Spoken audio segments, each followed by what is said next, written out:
Hola, muy buenas tardes. Bienvenidos al Noticiero del Mediodía. Hoy es 26 de abril del año 2021. Comparta con nosotros la próxima hora de informaciones. ¿Cómo está, Froilán? ¿Qué tal, Diana? ¿Qué tal, amigos? Comenzamos una nueva semana de trabajo y lo hacemos de inmediato presentándoles nuestros titulares. Agradece Díaz-Canel apoyo internacional a Cuba en la lucha contra el bloqueo de Estados Unidos. Encabeza en Camagüey viceprimer ministro Jorge Luis Tapia Fonseca seminario de capacitación para la aplicación de las nuevas medidas en el sector agropecuario.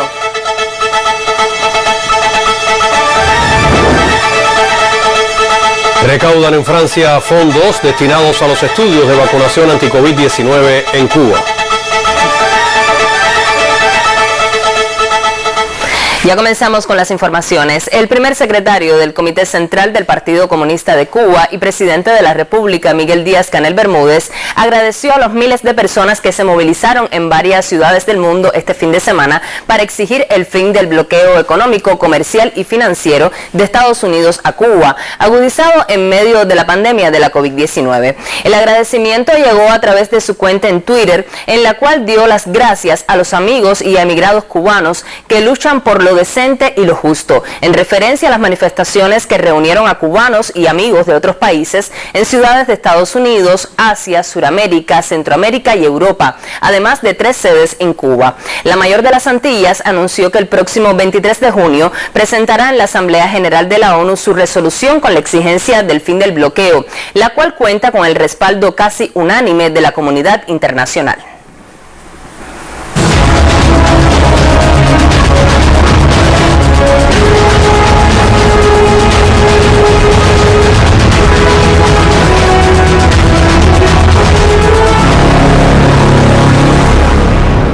Cuba confirmó 938 casos positivos a la COVID-19 al cierre del 25 de abril. Esta es la cifra más baja de los últimos 14 días. Sin embargo, el director nacional de epidemiología del MINSAP alertó sobre los altos niveles de transmisión y convocó a la población a respetar los protocolos de bioseguridad. Este 25 de abril, Cuba superó por primera vez las 24.000 muestras analizadas en un solo día. Como resultado, se diagnosticaron 938 casos positivos a la COVID-19, la cifra más baja desde el 11 de abril. No obstante, el doctor Francisco Durán señaló que se mantiene una alta transmisión de la enfermedad y todos somos susceptibles. Personas que incluso ni tienen una edad tan marcada y algunos ni tienen comorbilidades, para que nos demos cuenta de la gravedad que está teniendo la evolución de esta enfermedad, que no era así al inicio de la pandemia y que lamentablemente todos estamos expuestos con comorbilidades, con edad, sin edad, a un riesgo de tener un grupo de complicaciones y fallecer. La Habana y Matanzas en Occidente y Santiago de Cuba y Granma en el oriente cubano se mantienen como las provincias con mayor número de casos positivos. La ausencia de percepción de peligro tiene una expresión concreta en la alta transmisibilidad en edades pediátricas. Y ayer, de los 9 que se diagnosticaron, pues 8 menores de 6 meses, incluyendo 4 recién nacidos, que es la observación que nos hacen los neonatólogos. Todos los recién nacidos, contactos de casos confirmados, que además con un promedio de 17,2 contactos por cada lactante que se diagnosticó. Ustedes, y yo reitero, ¿qué tiene que ver un lactante con 17 contactos? Vamos a llamar la atención. Durante la jornada de ayer se dieron 1.227 altas. Sin embargo, se mantienen 64 pacientes en servicios de terapia, 30 en estado grave y 34 críticos. Este 25 de abril se lamentó el fallecimiento de 6 personas. Melvin Joel, Sistema Informativo de la Televisión Cubana. El mayor centro hospitalario de Las Tunas adopta estrategias y extrema medidas sanitarias para evitar brotes epidémicos en la instalación. El territorio, aunque mantiene un control de la pandemia, incrementa estadísticas de casos positivos en los últimos días.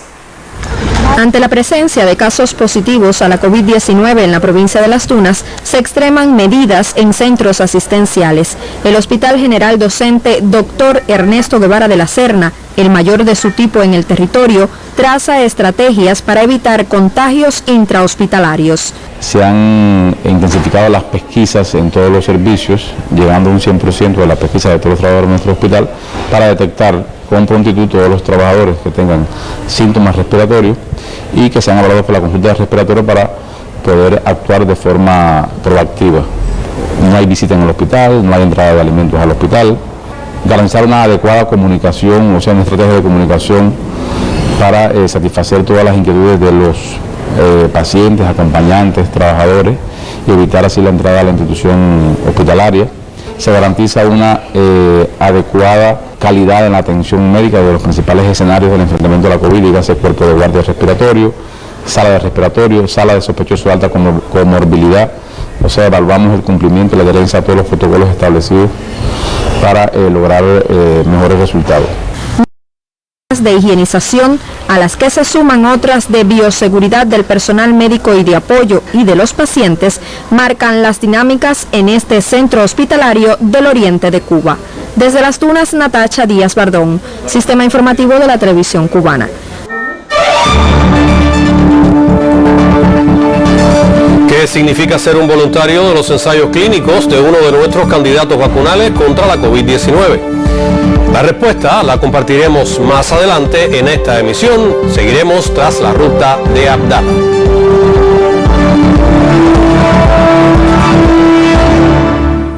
Y como parte de las actividades en saludo al 1 de mayo, la Central de Trabajadores de Cuba entregó la bandera de proeza laboral a 7 colectivos con resultados destacados en la modernización de la empresa siderúrgica José Martí, antigua Antillana de Acero, donde también se procedió a la cancelación de un sello postal dedicado al efeméride. El acto estuvo presidido por el comandante de la Revolución y viceprimer ministro del gobierno, Ramiro Valdés Menéndez, el miembro del Buró Político y secretario general de la CTC, Ulises Guilarte de Nacimiento, y el miembro del Comité Central y presidente del Consejo de Defensa de La Habana, Luis Antonio Torres Iríbar, entre otras personalidades.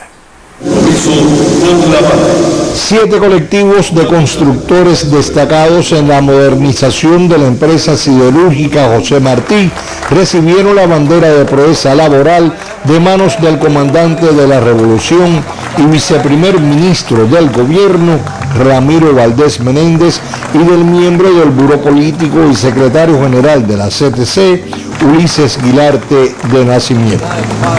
Dentro de esos colectivos, los 29 trabajadores más destacados recibieron el certificado de proeza laboral. Esos hombres que están ahí son compañeras y compañeros que tienen una altísima calificación, pero además de eso han asumido ante su sindicato, ante la CTC, ante su ministerio, y yo diría que ante usted, que es la máxima representación aquí, y ante el pueblo, la enorme tarea de cumplimentar el montaje de la campana. Lo han elaborado un cronograma para hacerlo en el tiempo establecido, con la calidad necesaria y con ello avanzar en la ruta crítica que constituye el cronograma ejecutivo de esta obra. Como colofón se procedió a la cancelación de un sello postal dedicado al 1 de mayo por parte del comandante de la Revolución, Ramiro Valdés, la viceministra de Comunicaciones, Ana Julia Marine López, y el presidente del Grupo Empresarial de Correos de Cuba, Carlos Asensio Valerino. Miguel Ángel Ribalta, Sistema Informativo de la Televisión Cubana.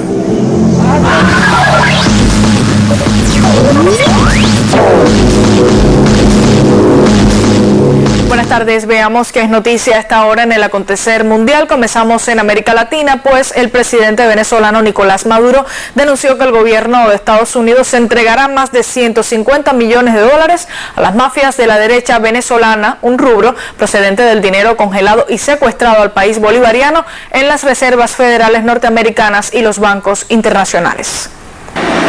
Desde el imperialismo norteamericano se impuso una política en la era de Donald Trump de aportar miles de millones de dólares a grupos de la derecha venezolana, trumpistas, para que ellos arremetan en su guerra psicológica y comunicacional diaria a través de todas las redes sociales contra la tranquilidad y la paz de los venezolanos.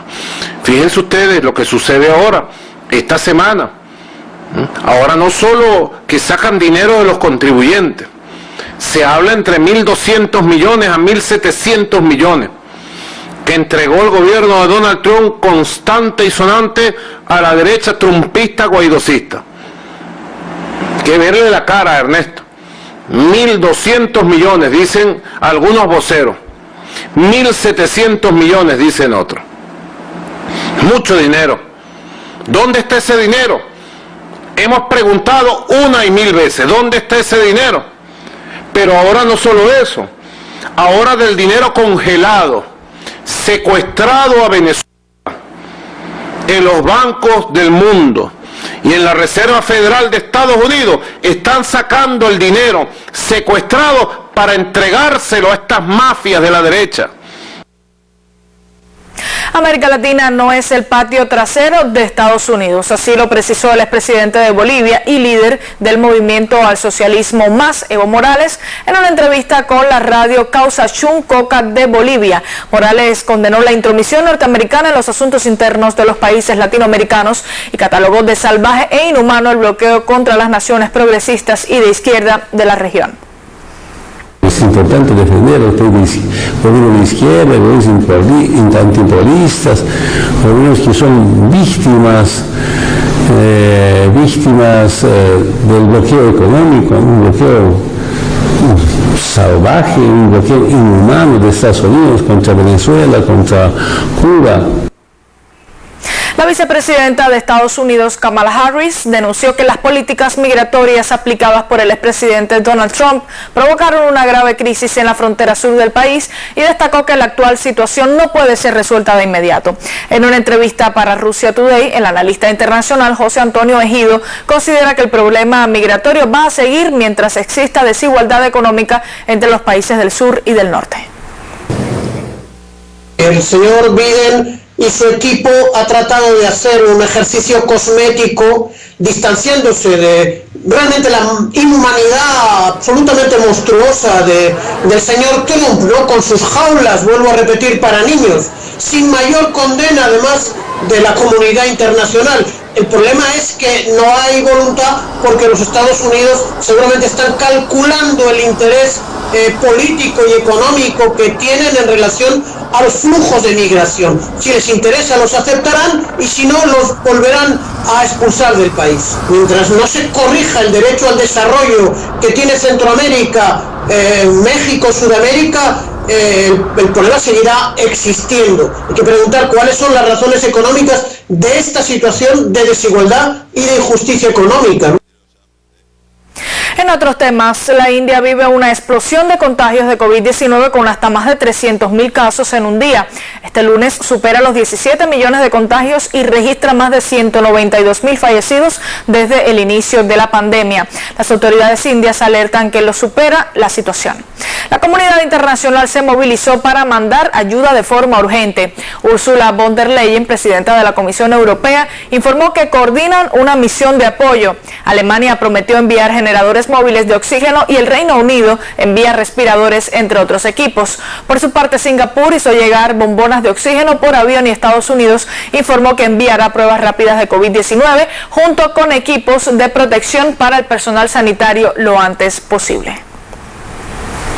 También es compleja la situación en Brasil, pues autoridades sanitarias informaron que en lo que va del año 2021, la nación suramericana registra más muertes por la COVID-19 que en todo el año anterior. Hasta este sábado, la nación amazónica, con más de 210 millones de habitantes, contabilizó casi 200.000 fallecimientos por la enfermedad causada por el coronavirus SARS-CoV-2 desde el inicio del año 2021. De acuerdo con la Organización Mundial de la Salud, OMS, Brasil es el tercer país con el mayor número de contagiados por el coronavirus detrás de Estados Unidos y de la India. Y con esta información me despido, continúe con nuestra emisión.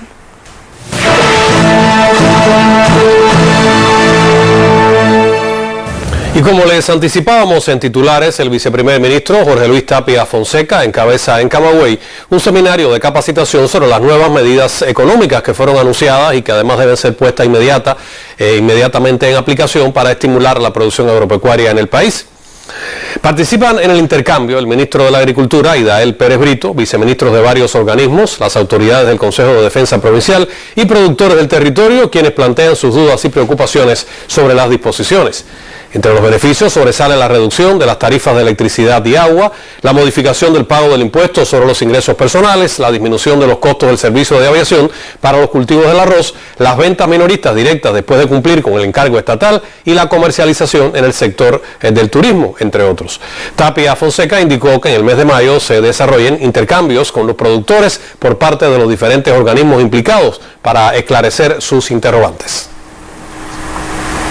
Precisamente en Santiago de Cuba, el sector de la agricultura responde a las nuevas medidas dispuestas para el país, dada la necesidad de producir más alimentos para el pueblo y transformar los mecanismos de comercialización. El sector agropecuario en Santiago de Cuba dirige miradas hacia un nuevo camino sostenible. De acuerdo con la aprobación de un paquete de 63 medidas para potenciar la producción de alimentos en el país, sus miembros convocados están. Veo con mucho beneplácito las medidas adoptadas recientemente por la dirección de nuestro país, porque en primer lugar es la respuesta a la insatisfacción de los productores, que planteamos que no estábamos realmente cómodos en la producción de alimentos, en las condiciones en que lo estábamos haciendo y en la forma en que se estaban comercializando. Las disposiciones aprobadas tienen vínculos con las bases productivas, por lo que urge dinamizar pensamiento, creatividad y eliminar trabas. Tener todos estos beneficios creo que redundará y se expresará en que nosotros vamos a dar la respuesta que hace falta para producir más alimentos para el pueblo, porque realmente a eso nos dedicamos los campesinos cubanos, a eso estamos acostumbrados, a responder a la revolución con más producción, con más alimento, con más diversificación y más seriedad. La implementación efectiva de estas medidas depende de la disciplina, control, rigor y todo ello parte del respeto estricto a la contratación bajo el principio de los indicadores pactados. Desde Santiago de Cuba, Bárbara Díaz Trobajo, Sistema Informativo de la Televisión Cubana. El primer secretario del Comité Central del Partido Comunista de Cuba y presidente de la República, Miguel Díaz-Canel Bermúdez, informó hoy en Twitter sobre un incendio forestal de grandes magnitudes en el Parque Nacional Alejandro de Humboldt, que está ubicado en las provincias de Holguín y Guantánamo. El mandatario precisó que desde hace algunos días fuerzas del Cuerpo de Guardabosques y autoridades ambientales de esos territorios del oriente cubano combaten el siniestro.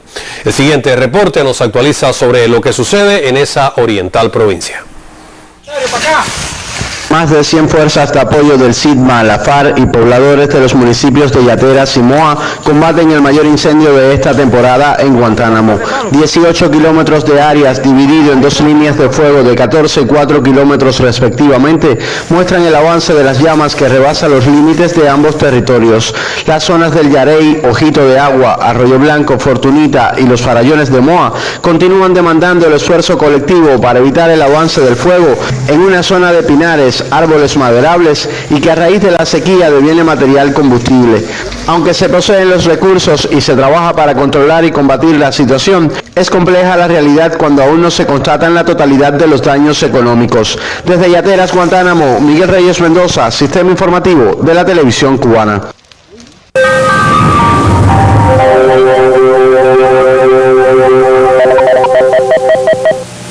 Hola, ¿qué tal? Muy buenas tardes. Hemos tenido un domingo pasado por lluvias en casi todo el territorio nacional. Fíjense que ha llovido desde Pinar del Río hasta la provincia de Granma.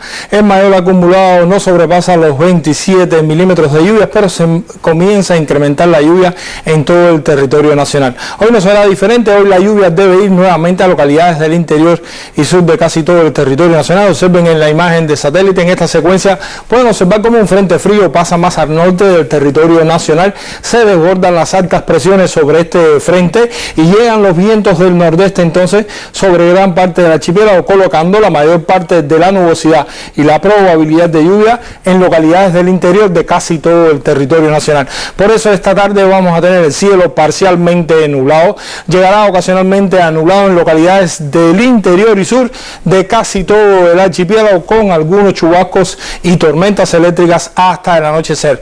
Ya en la noche disminuye la nubosidad, se mantienen algunos nublados parciales en el occidente, muy poca la nubosidad en el resto del territorio nacional. Los nublados salen a mares adyacentes al sur del territorio nacional. Las temperaturas con máximas esta tarde en el entorno de 31 y hasta 33 grados Celsius, incluso 34 grados ya en la región central, mucho calor, y en el oriente del país puede llegar hasta 36 grados en la provincia de Granma. En la noche las temperaturas también cálidas. Fíjense que los valores de temperatura van desde 25 hasta 26 grados Celsius en zonas costeras y de la parte oriental. Los vientos variables débiles, pero ya desde el final de la mañana comienzan a soplar de región nordeste bajo la influencia del anticiclón, como les dije, velocidades entre 10 y 25 kilómetros por hora superiores en zonas de la costa norte. En el mar vamos a tener solo poco oleaje en ambos litorales orientales y en la norte occidental. En el resto la mar estará tranquila. En resumen, mis amigos, vamos a tener una tarde cálida, algunas lluvias en localidades del interior y sur de casi todo el territorio nacional. Les deseo a todos que tengan una tarde muy feliz, que se cuiden y hasta mañana.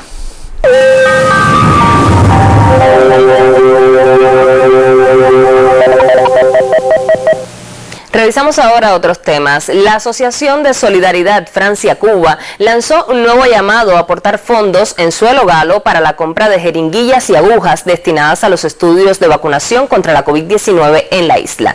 La organización, con más de 6 décadas de apoyo a la Revolución Cubana, se sumó a la invitación realizada por la Red Solidaria Cuba Linda, la cual anunció la recaudación de alrededor de 13.000 euros en las primeras jornadas de donaciones.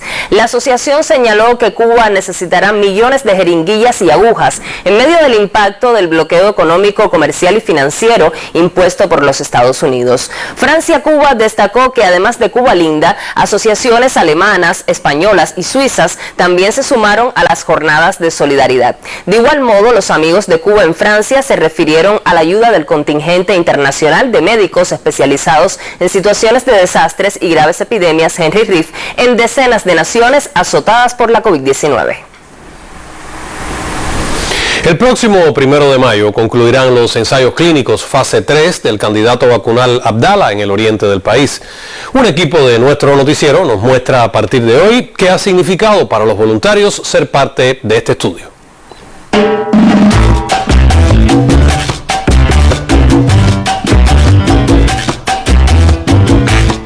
Tiene Santiago de Cuba un encanto especial.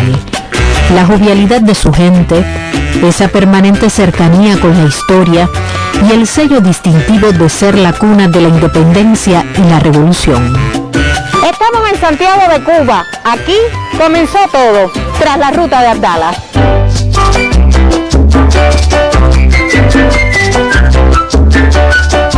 Era la primera exposición de seres humanos de este candidato vacunal y bueno, ahí se estaba evaluando fundamentalmente seguridad. Los 132 primeros voluntarios que formaron parte de la fase 1 eran trabajadores de Biocuba Pharma y de Laboratorios Farmacéuticos Oriente. El 7 de diciembre de 2020, el Hospital Provincial Saturnino Lora de Santiago de Cuba se convirtió en el corazón de los ensayos clínicos de Abdala. Luego de esta primera fase, en la fase 2, nosotros también incluimos 660 voluntarios, esta vez de 11 instituciones. Nos ha motivado mucho las muestras de cariño de este pueblo santiaguero. Es decir, ya conocíamos Santiago de Cuba por el trabajo que realizamos, pero realmente convivir con los santiagueros nos ha llevado, nos ha puesto ese calor. Somos hermanos. Hay que decir que más de 1.200 personas no pudieron entrar a la fase 2 y nunca dudamos que esta fase 3, con los 30.000 sujetos que iba a incluir nuestra provincia, con los 12.000 sujetos que iba a incluir la provincia de Guantánamo y los 6.000 voluntarios que iban a incluir en Guayamo no pudieran lograrse.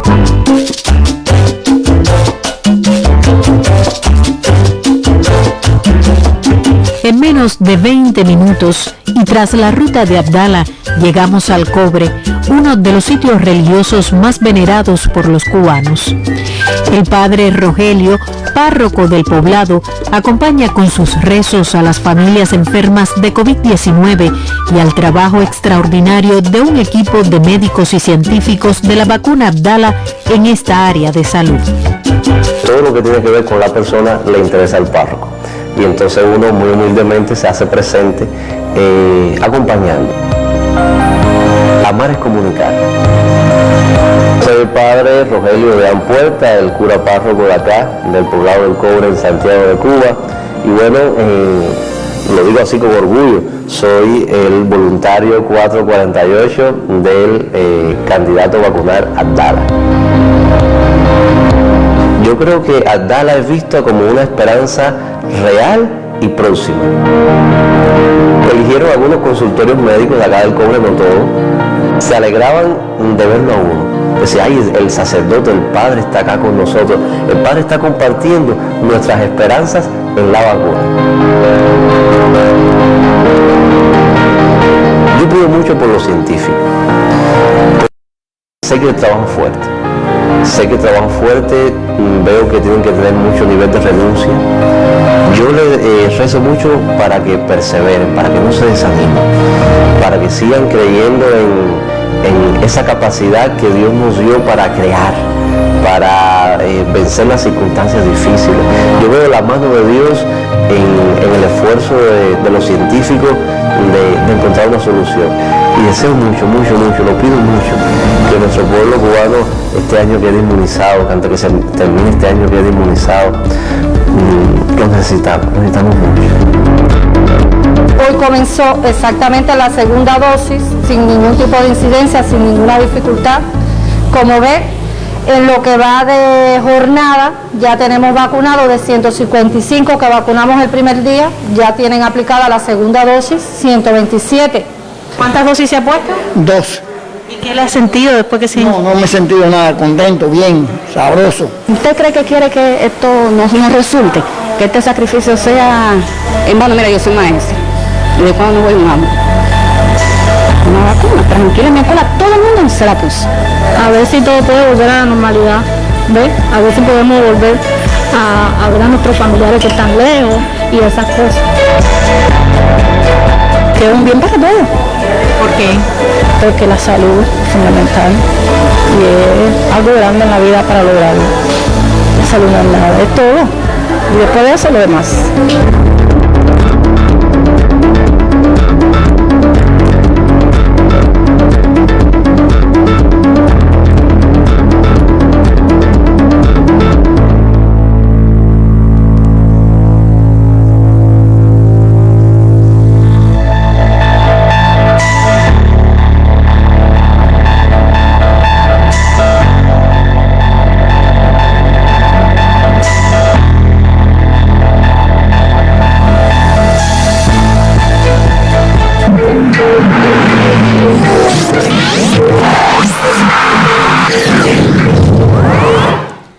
Muy buenas tardes, momento ahora para los deportes. La preselección nacional de béisbol que conformará el elenco para el preolímpico de las Américas y el equipo que asistirá a la Copa Caribe de Curazao retornan a los entrenamientos este lunes después de arrojar todos los resultados negativos a la prueba de PCR.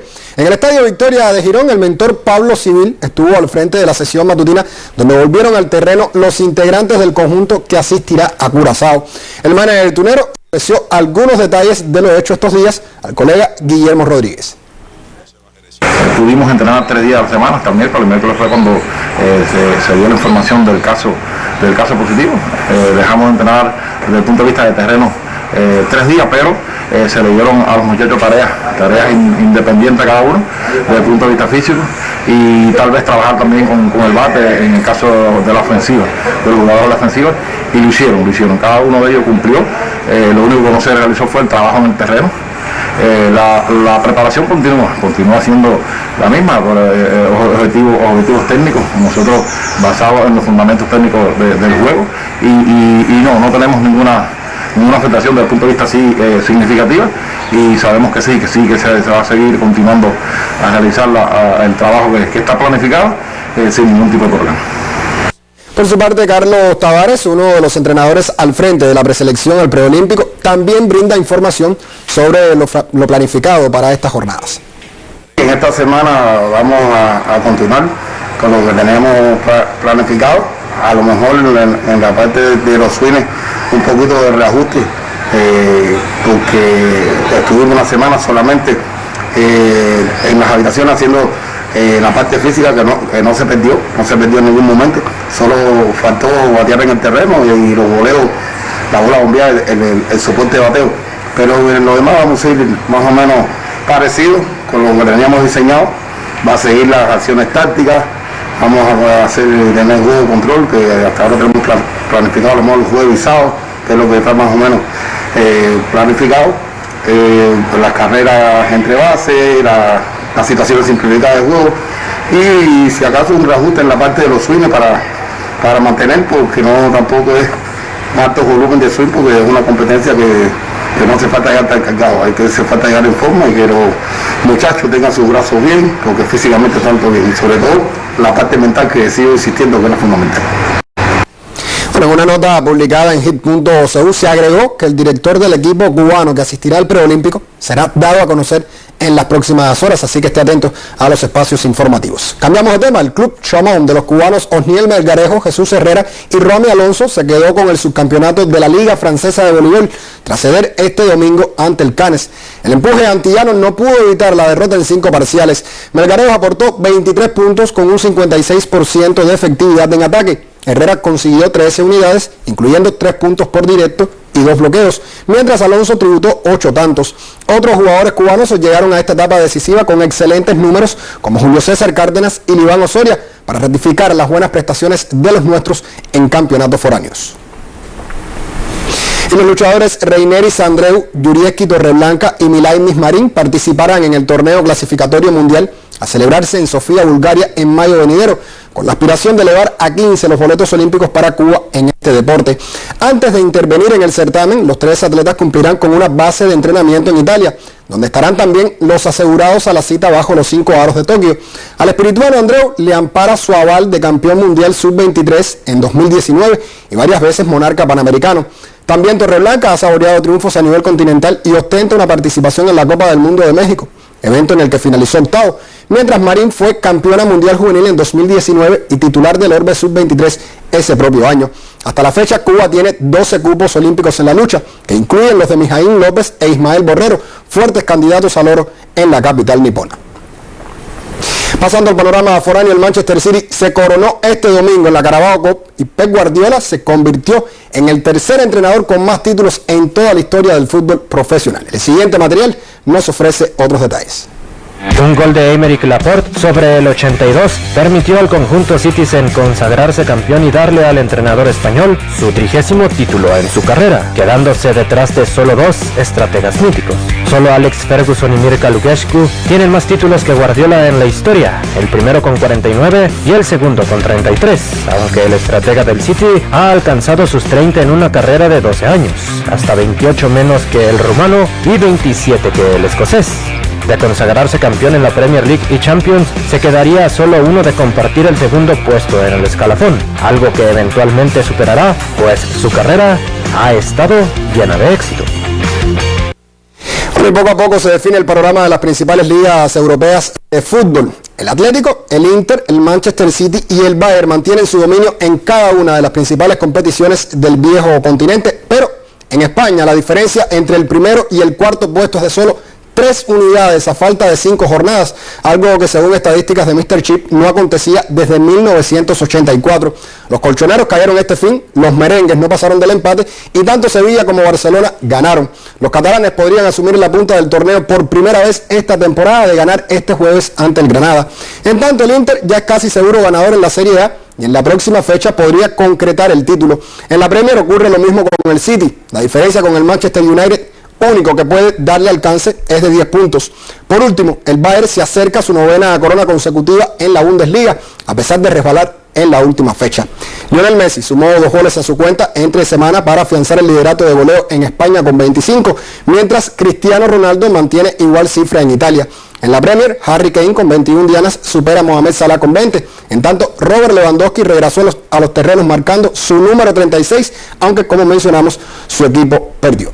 Con la actualidad del fútbol finaliza este momento para los deportes al mediodía. Tenga usted muy buenas tardes. También para ti, Alejandro.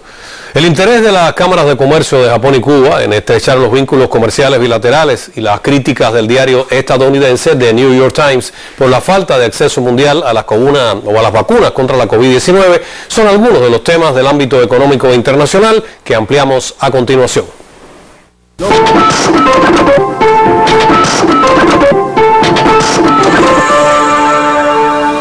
Cuba y Japón abogaron por estrechar vínculos comerciales durante la visita de la consejera económica de la Embajada de nuestro país en Tokio, Katia Monzón, a la sede de la Cámara de Comercio e Industria Nipona.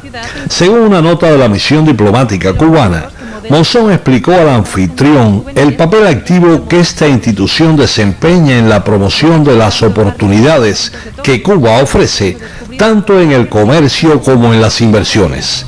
Añade la fuente que lo anterior se evidencia en los numerosos encuentros realizados de manera virtual por la Cámara cubana con instituciones homólogas de diversos países. La empresa agroindustrial Ceballos asegura su posición como el principal polo exportador de la provincia de Ciego de Ávila, al mantener las ventas al exterior pese a la situación generada por la COVID-19. El director de Comercio Exterior del Centro, Domingo Escalante, señaló que en los primeros meses del año sobrecumplieron los envíos de piña fresca, carbón vegetal, concentrado de toronja, puré de mango y chile habanero hacia Europa y Canadá, sus principales mercados. Los países de ingresos bajos y medios se enfrentan a una escasez desmesurada de vacunas contra el coronavirus que pone en peligro los avances frente a la pandemia, alerta el diario estadounidense The New York Times. Un comentario de la junta editorial del rotativo neoyorquino al abordar la escasez de dosis advierte que la brecha mundial es una cuestión de vida o muerte y todas las naciones deberían trabajar para cerrarla lo antes posible. Catalogada como municipio de muy alto riesgo. Mientras, el Laboratorio de Biología Molecular procesa unas 800 muestras de PCR diariamente y se mantiene el aislamiento de casos positivos, sus contactos y sospechosos de contraer el nuevo coronavirus. Los especialistas refieren que la población debe continuar alerta e intensificar las medidas higiénico-sanitarias, especialmente el uso del nasobuco y el distanciamiento físico. El mayor % de los casos reportados en la provincia de Granma son autóctonos, existe circulación del virus, transmisión y alta dispersión de la enfermedad. Lisette Márquez, Sistema Informativo de la Televisión Cubana.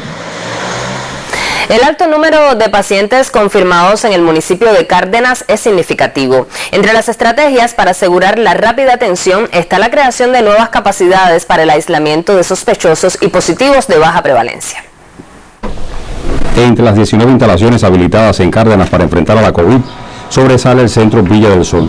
Aquí se atienden a pacientes positivos. Y a eso, un centro de confirmado bajo riesgo o patologías que no estén descompensadas. Se hace el tratamiento y se repite el PCR al 5º día. Si al 5º día da negativo, se da el alta. Si no, se mantiene con el tratamiento hasta el 5º día y se le va repitiendo en días alternos, quiere decir 7º y 9º, 11 hasta que se negativice el PCR. Papel meritorio en este centro donde se atienden casos positivos lo juega el personal que asegura la atención a los hospitalizados. Al principio tenía miedo y todavía tengo miedo, pero es una experiencia que al final es para ayudar a todos. Yo también puedo estar también en el caso de él. Cualquiera puede estar en el caso de él. Y es una experiencia bonita. Cada vez que haga falta, voy a estar aquí. Y voy a dar mi paso adelante. Aquí ninguna medida que tú tomes es suficiente. siempre tienes que extremar los dedos y por más que uno piense que es excesivo, no. Cada despedida a pacientes recuperados de la enfermedad se convierte en acto de agradecimiento a la salud cubana y a la revolución. Nadie es capaz de navegar esta revolución hasta que no se vea en un lugar de estos. Los médicos más maravillosos, más buenos que puedan existir, existen en estos lugares. En el actual rebrote de COVID-19, Cárdenas vive una compleja situación. Hoy el reto mayor está en frenar el avance de la enfermedad y que los centros destinados a cortar las cadenas de contagios garanticen con éxito su misión. Villa del Sol es un ejemplo donde se batalla por dar una estocada mortal a la pandemia. En Cárdenas Matanzas, Alexei Maquintosh León, Sistema Informativo de la Televisión Cubana. En Santiago de Cuba, un equipo multidisciplinario de la salud en el Hospital Militar Dr. Joaquín Castillo Duani realizó el nacimiento pretérmino de un bebé, dadas las complicaciones de la madre con el virus SARS-CoV-2. Después de un seguimiento clínico y ya negativa a la enfermedad, lograron acercarla a su pequeño. La periodista Bárbara de Astrobajo nos cuenta la historia. Hora de nacimiento. 4:35.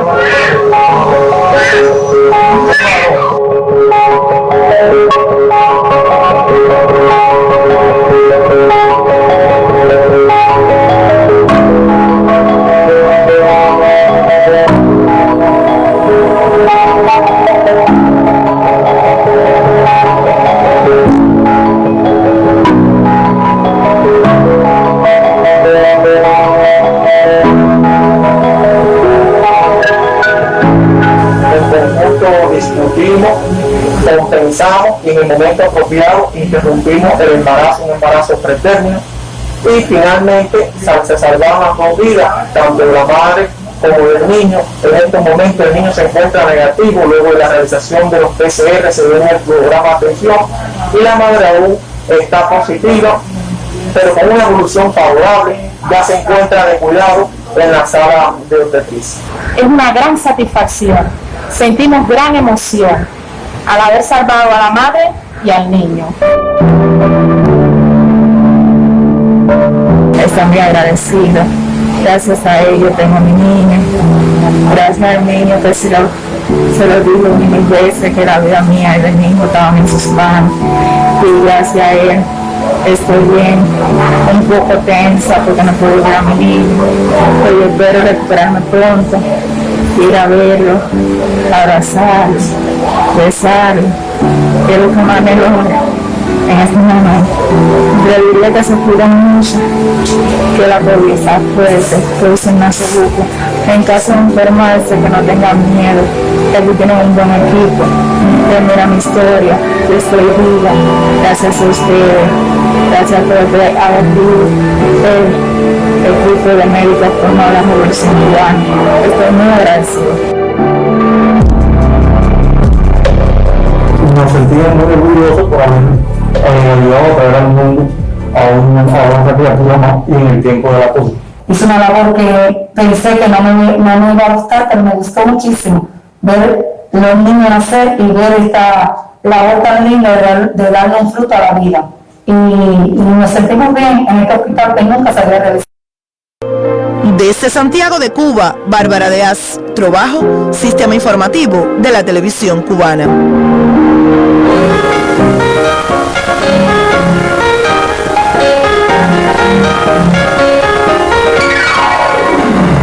Buenas tardes. Con un agradecimiento al público cubano y español por la audición virtual del 29 Festival La Huella de España, la presidenta del evento y directora general del Ballet Nacional de Cuba, Biensay Valdés, dio por concluida la primera experiencia virtual de la aclamada cita.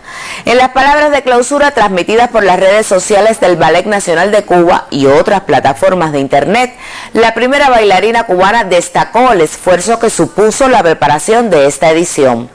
La última jornada del Festival La Huella de España, celebrado desde el 22 de abril pasado en el escenario virtual, acogió la publicación de imágenes del proyecto sociocultural comunitario A Compás Flamenco, mensajes de las artistas españolas Tina Gutiérrez, soprano, y Cristina Hoyos, bailadora flamenca, coreógrafa y actriz, y la proyección del videoclip Regalo número 1 de Ivette Cepeda. También se transmitió, al igual que durante todos los días del evento, una programación especial por el canal clave de la televisión cubana. Según estadísticas de Streaming Cuba, al cierre de este domingo el evento tuvo un alcance de 300.260 personas, un total de 57.333 reproducciones y llegó a 90 países, contando entre las demás visitas por orden Cuba, Estados Unidos, España, México y Argentina. Hoy la misión Cultura Corazón Adentro en Venezuela cumple 13 años de fundada por el comandante Chávez. Gracias a la iniciativa, instructores de arte cubanos realizan una significativa labor en la República Bolivariana para llevar las diferentes manifestaciones artísticas hasta las comunidades de esa nación suramericana.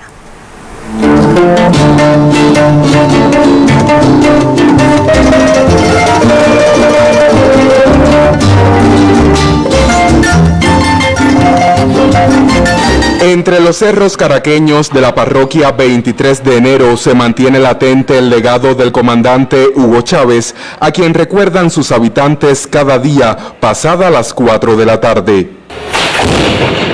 En este sitio se localiza la comunidad La Piedrita, donde un movimiento cultural se erige para defender el arte popular, alma también de la nación. Hemos cubierto las expectativas que no teníamos en otros tiempos, pues. Ese intercambio cultural que hacía, esa fusión que hacía tanta falta, y bueno, enriquecernos pues, con esa cultura que no teníamos acá. Animadores culturales venezolanos impulsan en La Piedrita manifestaciones como la música, el teatro y la danza, con la asesoría imprescindible de los instructores de arte cubanos que integran la misión Cultura Corazón Adentro. Me parece muy bien lo que vienen haciendo los instructores de Cuba, ya que gracias a ellos nosotros hemos aprendido muchas cosas. Me parece muy bien la experiencia. Me han apoyado en la danza, en la música y a desarrollarnos más mediante el teatro. El arraigo y la unión con nuestro pueblo, con nuestra hermana Cuba. El convenio con Cuba fue fundamental, o sea, el apoyo de Cuba para reivindicar lo que decía Martí, ser culto para ser libres. Una actividad comunitaria con la participación de los animadores populares y de los niños que forman parte de la colmenita bolivariana de este sitio se convirtió en homenaje desde el arte a los comandantes Fidel y Chávez y como celebración del 13º aniversario de una iniciativa que contribuye a la hermandad entre Cuba y Venezuela, la misión Cultura Corazón Adentro. Desde Venezuela reportamos Joan Bárcena y Gianni López Brito, Sistema Informativo de la Televisión Cubana. En otro tema, se conoció que la 24 edición de la Feria Internacional Cubadisco 2020-2021 tiene a la empresa de grabaciones y ediciones musicales EGREM como la disquera más representada entre las 360 producciones nominadas. Resultaron nominadas para el evento 87 producciones fonográficas y audiovisuales en 33 categorías, destacando las relacionadas con la música patrimonial, instrumental, cancionística, fusión, trova, música para niños, entre otras. Por su parte, el EGREM participará en una feria virtual que tendrá lugar como parte de la cita, transmitiendo sus actividades entre las 3 y 4 de la tarde por el canal clave. Y la Academia de las Artes y las Ciencias Cinematográficas de Estados Unidos reconoció con 3 premios Oscar, Mejor Película, Dirección y Actriz Protagonista, a la cinta No Man's Land, de la directora china Chloe Zhao, protagonizada por Frances McDormand. Zhao se convierte así en la segunda mujer en lograr el lauro a Mejor Dirección en los 93 años de historia del certamen. McDormand suma su tercera estatuilla como intérprete y una más como productora del filme. Asimismo, el galardón a Mejor Actor Protagonista fue para el veterano Anthony Hopkins por su papel en El Padre, del realizador Florian Zeller. Los premios de Mejor Actor y Actriz de Reparto fueron para Daniel Kaluuya por Judas and the Black Messiah y Yoon por Minari. Fue reconocido como Mejor Filme Internacional, otra ronda, del danés Thomas Wittenberg. En la categoría de documental se alzó Lo que el pulpo me enseñó, de Pippa Ehrlich y James Reed. El largometraje Soul, dirigido por Pete Docter, mereció la estatuilla en el apartado de animación. La gala de este 25 de abril estuvo marcada por la pandemia de COVID-19, donde las medidas sanitarias como la reducción de aforo y las mascarillas tomaron protagonismo. Con esta información concluyen las culturales. Por favor, cuídese mucho. Buenas tardes. Muy buenas tardes también para ti, Dagné. Nosotros revisamos otros temas. La hemofilia es un trastorno que impide la coagulación adecuada de la sangre y conlleva una atención multidisciplinaria a quienes padecen la enfermedad. Un objetivo muy importante cuando la pandemia impacta en esas personas con trastornos de la coagulación. En Camagüey, una treintena de pacientes hemofílicos recibe costosos tratamientos, pues el Estado cubano no escatima esfuerzos para mejorarle la expectativa y calidad de vida. Así lo confirma el padre de un joven camagüeyano que convive con esta enfermedad. La historia que como padre agradecido comparte el camagüeyano Ramón Martínez Valdivia es por la vida de su hijo Reinier. A los 4 meses de nacido le diagnosticaron hemofilia, trastorno severo en la coagulación de la sangre. Se nos hizo muy difícil a todos, principalmente a él, porque imagínate, no podía hacer una vida normal. Empezamos con su tratamiento, con sus dolencias, tuvimos un momento muy difícil. Él empezó sus estudios, pero ya en un momento determinado no pudo continuar asistiendo a la escuela debido a las crisis tan continuas que tenía, donde prácticamente él vivía en el hospital. Se decidió ponerle un maestro que fuera a la casa o que fuera al hospital donde él estuviese. Hoy Reinier tiene 23 años, es papá y trabaja como operador de máquinas herramientas. Y aunque muy temeroso a la cámara negó su testimonio de perseverancia y optimismo, su padre recuerda momentos muy difíciles. A los 7 años él tuvo una crisis muy grande que él dejó de caminar. Nos dirigimos al Instituto de Hematología, ahí hicieron una valoración y lo ingresaron y a los 3 meses él regresó caminando. Otro momento difícil que también es un logro para la medicina y para la medicina aquí en Camagüey, específicamente en el hospital pediátrico. Él llegó a tener una apendicitis.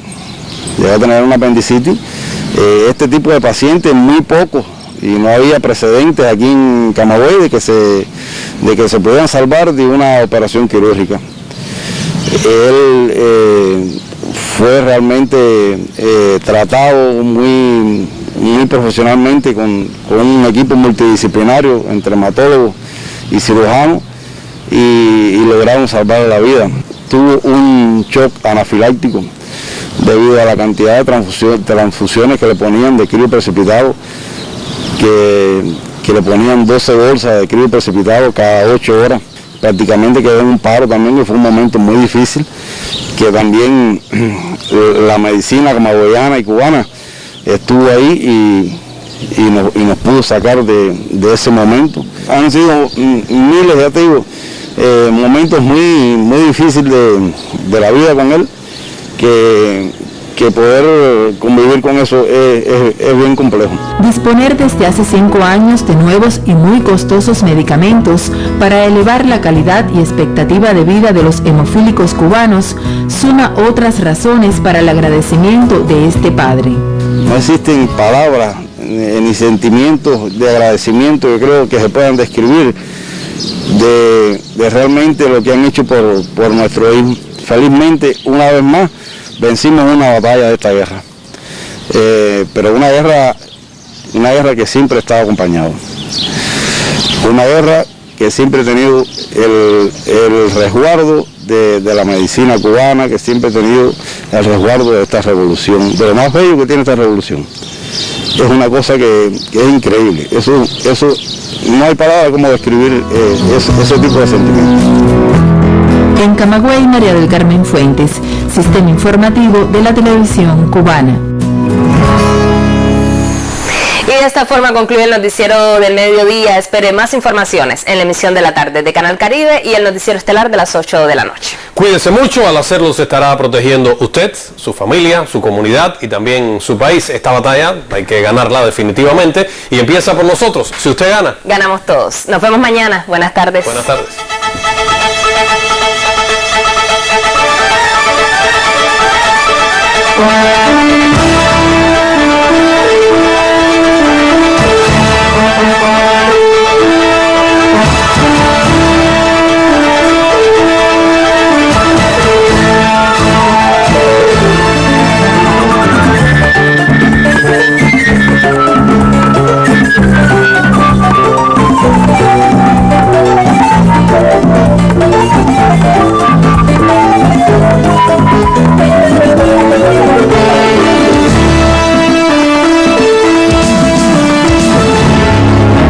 En la tarde. Su cartelera.